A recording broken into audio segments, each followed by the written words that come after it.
Thailand, বিশেষ করে Bangkok, একটি বহুজাতিক এবং সাংস্কৃতিকভাবে বৈচিত্র্যময় দেশ।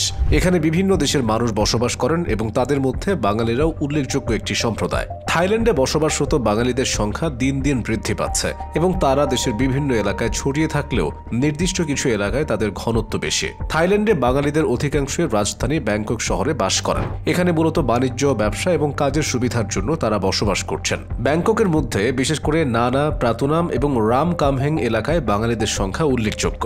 নানা এলাকা বাঙালিদের মধ্যে অত্যন্ত পরিচিত।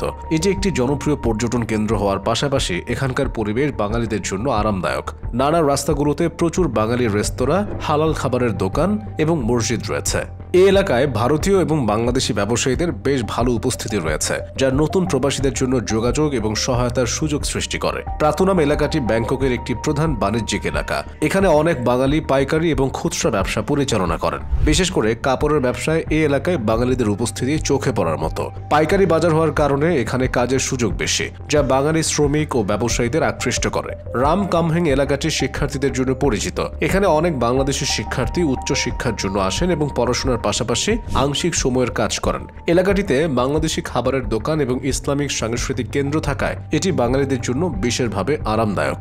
ব্যাংককের বাইরে থাইল্যান্ডের বিভিন্ন এলাকায় বাঙালিদের উপস্থিতি তুলনামূলক কম, তবে কিছু প্রধান এলাকা হলো পাটায়া, ফুকেট এবং চিয়াং মাই। পাটায়া থাইল্যান্ডের একটি জনপ্রিয় পর্যটন এলাকা। এখানে অনেক বাঙালি পর্যটন সংক্রান্ত ব্যবসা যেমন হোটেল, রেস্তোরাঁ এবং ট্যুর গাইডিং এর সঙ্গে জড়িত। ফুকেট একটি পর্যটন নির্ভর দ্বীপ এবং এখানে অনেক বাঙালি কাজ করেন, বিশেষত পর্যটন ও আতিথেয়তা খাতে। চিয়াং মাই, উত্তর থাইল্যান্ডের এই শহরটি কম ঘনবসতিপূর্ণ হলেও কিছু বাঙালি পরিবার এখানে বাস করেন, যারা মূলত শিক্ষা বা ব্যক্তিগত ব্যবসায় জড়িত।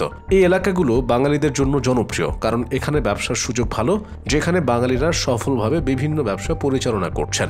পাশাপাশি যেখানে বাঙালিদের ঘনত্ব বেশি, সেখানে নতুন প্রবাসীরা সহজেই থাকার জায়গা, কাজ এবং ব্যবসার জন্য সহায়তা পান। ব্যাংকক সহ বিভিন্ন এলাকায় বাঙালি খাবারের রেস্তোরাঁ এবং বাজার রয়েছে।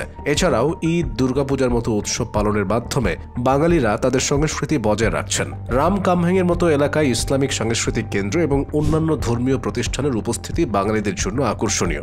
এ কারণে এখানকার পরিবেশ নতুন প্রজন্মের জন্য নিরাপদ এবং আরামদায়ক। থাইল্যান্ডে বাঙালিদের বসবাস সহজ হলেও কিছু চ্যালেঞ্জ রয়েছে। থাই ভাষা শেখা অনেকের জন্য কঠিন হয়ে দাঁড়ায়। অভিবাসন নিয়মাবলী কঠোর হওয়ায় বৈধভাবে বসবাস করা অনেকের জন্য চ্যালেঞ্জিং। সাংস্কৃতিক পার্থক্য মানিয়ে নিতে সময় লাগে। তবে এসব চ্যালেঞ্জ সত্ত্বেও থাইল্যান্ডে বাঙালিদের জন্য অপার সম্ভাবনা রয়েছে। ব্যবসা, চাকরি এবং পর্যটন খাতে তাদের অবদান ক্রমাগত বৃদ্ধি পাচ্ছে। থাইল্যান্ডে বাঙালিদের অবস্থান ক্রমাগত শক্তিশালী হচ্ছে। বিশেষত ব্যাংকক, পাটায়া এবং ফুকেটের মতো এলাকাগুলোতে তাদের সংখ্যা এবং প্রভাব বাড়ছে। ব্যবসা, শিক্ষা এবং পর্যটন খাতে বাঙালিদের অংশগ্রহণ শুধু তাদের আর্থিক উন্নতিই নয়, বরং বাঙালি সংস্কৃতির আন্তর্জাতিকীকরণেও ভূমিকা রাখছে। নতুন প্রজন্মের জন্য এটি একটি সম্ভাবনাময় ক্ষেত্র, যা ভবিষ্যতে আরও সম্প্রসারিত হবে।